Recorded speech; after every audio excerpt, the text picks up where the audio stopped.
যে নারী প্রতি রাতে ঘুমানোর পূর্বে 7টি আমল করবে ওই নারীর কপাল খুলবে, ওই নারী আল্লাহ তাআলার কাছে যা চাইবে আল্লাহ তাআলা তাই দিবে, পৃথিবীর সৌভাগ্যবান নারী হবে, জবানে যা বলবে আল্লাহ তাআলা তাই শুনবেন।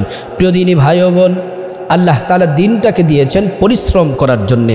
আপনি কষ্ট করবেন, মা বোনেরা বাসার মধ্যে ঘরের মধ্যে রান্না বান্না সহ ঘর গোছানো, ঘরকে পরিষ্কার রাখা, ঘরটাকে সংসারটাকে সাজিয়ে গুছিয়ে রাখা এটা সহজ কাজ নয়, অনেক কঠিন কাজ। এই কাজগুলো আঞ্জাম দিতে গিয়ে তারা ক্লান্ত হয়ে যায়, শ্রান্ত হয়ে যায়। আর পুরুষরা বাহিরে কাজ করেন, অফিস আদালতে, ক্ষেত খামারে কাজ করে করে ক্লান্ত হয়ে যান। তাই ক্লান্ত দূর করার জন্যে আল্লাহ রাব্বুল আলামিন রাতটাকে দিয়েছেন। আর রাতে যখন আমরা ঘুমাই, ঘুমানোর পরে আমাদের শরীর চাঙ্গা হয়ে যায়, সতেজ হয়ে যায়। সুবহানাল্লাহি ওয়া বিহামদিহি। এজন্য প্রিয় দিনী ভাই বোনেরা, আল্লাহ বলছেন ওয়াজআলনা নাওমাকুম সুবাতা। আল্লাহ তাআলা বলছেন রাত্রটাকে আবরণ করে দিয়েছি যেন তোমরা ঘুমের মতো নেয়ামতে তোমরা নেয়ামত ভোগ করতে পারো। ঘুম যে কত বড় নেয়ামত, এটা যাদের ঘুম হয় না তাদেরকে জিজ্ঞেস করলে বলতে পারবেন। প্রিয় দিনে ভাই বোন, বিশেষ করে মহিলা মা বোনদেরকে বলছি, যে নারী প্রতি রাতে ঘুমানোর পূর্বে 7টি আমল করবে ওই নারীর কপাল খুলবে। 1 নাম্বার হচ্ছে অজু করে ঘুমাতে হবে। কষ্ট করে অজু করে ঘুমাবেন, অজুর পানির সাথে গুনাহগুলা ঝরে যায় আর অজুর অঙ্গ প্রত্যঙ্গগুলা নূরে ঝলঝল ঝলঝল করতে থাকবে। কিয়ামতের ময়দানে আপনার অজুর অঙ্গ প্রত্যঙ্গগুলা জলমল জলমল করতে থাকবে। আর নবীজি চিনে ফেলবেন যেটাই আমার উম্মত, উম্মত আসো, আল্লাহ তাআলার কাছে সুপারিশ করে জান্নাতে পৌঁছে দিবেন। সুবহানাল্লাহি ওয়া বিহামদিহি। 2 নাম্বার হচ্ছে ডান কাত হয়ে ঘুমাবেন। রাতের বেলা যখন ঘুমাবেন ডান কাত হয়ে ঘুমাবেন। আপনার স্বামীকে বলে দেন, ছেলে মেয়েদেরকে বলে দেন, পরিবারের সবাইকে বলেন অজু করে ঘুমাও। 2 নাম্বার হচ্ছে ডান কাত হয়ে ঘুমাও। আল্লাহর হাবিব সাল্লাল্লাহু আলাইহি ওয়াসাল্লাম একটি পদ্ধতিতে ঘুমাতে নিষেধ করেছেন, সেটি হচ্ছে উপর হয়ে ঘুমাতে নিষেধ করেছেন। উপর হয়ে যদি আপনি ঘুমান তাহলে আপনার ক্ষতির আশঙ্কা আছে, এজন্য নবীজি নিষেধ করেছেন। এজন্য ডান কাত হয়ে ঘুমাবেন। 3 নাম্বার হচ্ছে ঘুমের দোয়া পড়বেন। ঘুমের দোয়া হলো আল্লাহুম্মা বিইসমিকা আমুতু ওয়া আহইয়া। আয় আল্লাহ, ঘুম নামক মৃত্যুতে আচ্ছাদিত হচ্ছি। ইয়া আল্লাহ, আপনি যদি চান আমি আবার ঘুম থেকে জাগ্রত হব, আর যদি আমার হায়াত শেষ হয়ে যায় তাহলে আর এই ঘুম থেকে আর জাগ্রত হব না। এজন্য 3 নাম্বার হচ্ছে ঘুমের দোয়া পড়বেন। 4 নাম্বার হচ্ছে ইস্তিগফার পাঠ করবেন। আস্তাগফিরুল্লাহ আস্তাগফিরুল্লাহ আস্তাগফিরুল্লাহ। ইস্তিগফার বেশি বেশি করে পাঠ করবেন। ইস্তিগফার পাঠ করলে লাভ কি? আল্লাহ বলছেন ফাকুল তুস্তাগফিরু রাব্বাকুম ইন্নাহু কানা গফফারা। ইস্তিগফার পাঠ করলে আল্লাহ রাব্বুল আলামিন জীবনের সমস্ত গুনাহগুলা আল্লাহ তাআলা মাফ করে দেন। আল্লাহ তাআলা গায়ব থেকে রিজিক দেন, ফসল ফলাদিতে বরকত দেন, কামাই রুজিতে বরকত দেন, পরিবার থেকে অভাব অনটন টেনশন পেরেশানি সব দূর করে দেন, পরিবারের রহমত বরকত আল্লাহ তাআলা দান করেন। 5 নাম্বার হচ্ছে আয়াতুল কুরসি পাঠ করে ঘুমাবেন।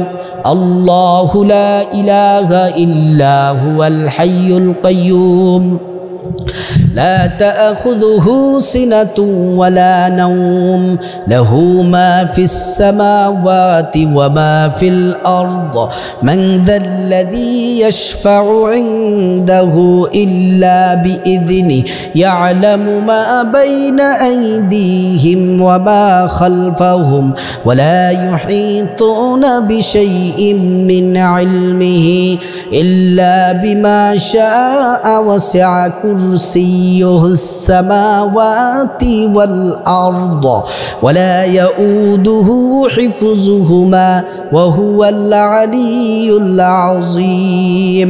আয়াতুল কুরসি যদি রাতের বেলা পাঠ করে ঘুমান, আপনার জান, আপনার মাল, আপনার সম্পদ, টাকা পয়সা, বাড়ি ঘর সব আল্লাহ তাআলা নিরাপত্তার ব্যবস্থা করবেন। আর সবচেয়ে বড় নিয়ামত হলো একজন ফেরেশতা আল্লাহ পাঠাবেন আপনাকে পাহারা দেওয়ার জন্যে। আর ওই ফেরেশতা সারা রাত দাঁড়িয়ে দাঁড়িয়ে আপনার জন্য ইস্তিগফার করতে থাকে। সুবহানাল্লাহ। এজন্য রাতের বেলা ঘুমানোর সময় অবশ্যই বেশি আয়াতুল কুরসি পাঠ করে তারপরে ঘুমাবেন। 6 নাম্বার হচ্ছে 10 বার সূরা ইখলাস পড়বেন। কুল হুয়াল্লাহু আহাদ আল্লাহুস সামাদ লাম ইয়ালিদ ওয়া লাম ইউলাদ ওয়া লাম ইয়াকুল লাহু কুফুয়ান আহাদ। আল্লাহ রাসূল বলছেন তোমরা যদি ইখলাস 10 বার ইখলাস পাঠ করো কি পুরস্কার পাবে? নবীজি হাদিসের মধ্যে বলছেন মান ক্বারাআ সূরাতুল ইখলাস 10 মাররাত বানাল্লাহু লাহু বাইতান ফিল জান্নাহ। যে ব্যক্তি 10 বার সূরা ইখলাস পাঠ করবে আল্লাহ রাব্বুল আলামিন জান্নাতে তার জন্য একটি বিল্ডিং তৈরি করবেন। সুবহানাল্লাহ বিহামদি। দুনিয়ার বিল্ডিং হয় রড, সিমেন্ট, ইট, বালি ইত্যাদি দিয়ে, আর জান্নাতি বিল্ডিং হবে আপনার স্বর্ণ, মণি, মুক্তা, জমরুদ, মিশকা, আম্বার এগুলো দিয়ে জান্নাত তৈরি হবে। সুবহানাল্লাহ বিহামদিহি।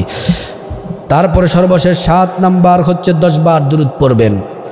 আল্লাহর হাবিব সাল্লাল্লাহু আলাইহি ওয়াসাল্লাম বলছেন যে ব্যক্তি সকালে 10 বার, বিকেলে অথবা রাতে 10 বার দুরূদ পড়ে ওয়াজাবাত লাহু শাফাআতি, হাসরের মাঠে সূর্য যখন 1 বিঘা উপরে যখন চলে আসবে, তাপ দিবে, সর্বোচ্চ তাপ ঢেলে দিবে, মাথার মগজগুলা নাক দিয়ে কান দিয়ে বেয়ে বেয়ে পড়বে।